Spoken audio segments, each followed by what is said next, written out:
Hello, traders. FX Pip Collector here. Today is Wednesday, August 7th, and I'm going to be analyzing the US dollar yen, starting on the monthly, working my way all the way down to the 1 hour time frame for the full top down analysis.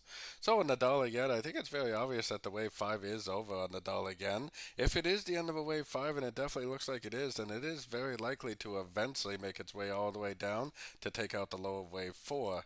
But this is the monthly time frame, and it may take 6, 8 months or more to even have that happen.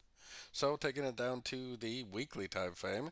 On the weekly time frame, I still would call this first push down either a wave A or a wave 1. Big spike candle, so I mean maybe it's already starting to go up for a wave B or a wave 2.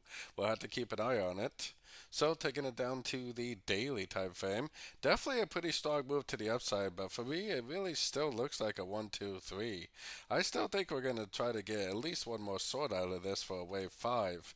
I still think that this is all just one big downtrend, which is either a wave A or a wave 1. So let's take it right down to the 4 hour time frame. On the 4 hour time frame, I got my Fibonacci retracement on this last push down right here. This is very, very impulsive up. Now it is definitely three waves, so I mean it definitely could be an ABC correction already. I would not really go short unless it bounced from a fib level. So if it does go up, hit one of these fib levels, then make a big engulfing move to the downside, that I definitely will take it as a short for the continuation of the downtrend.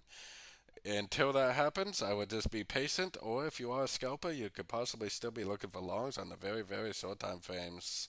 Going down to the 1 hour time frame, like I said, if you are a scalper, you could definitely still be looking for longs. We do not have a Fibonacci bounce, and we do not have a break of structure to the downside. I'm not a scalper, I'm more of a mid time frame trader, so I will patiently wait for the Fibonacci bounce to go short for the continuation of the downtrend. It does not have to happen at the 50%. I mean, it could easily just keep on drifting up to one of these higher levels, which is why I say if you are a very short time frame trader, you could definitely still look for longs. Until you actually get the big impulsive move down at a Fibonacci level, you could definitely still be on the long side. Me personally, I'm not a scalper, I'm not a short time frame trader, so I would much prefer to just wait for the end of these corrections to go short for the continuation of the downtrend. So don't forget to join my free Discord channel, which is linked down here in the corner. And as always, thank you and happy trading.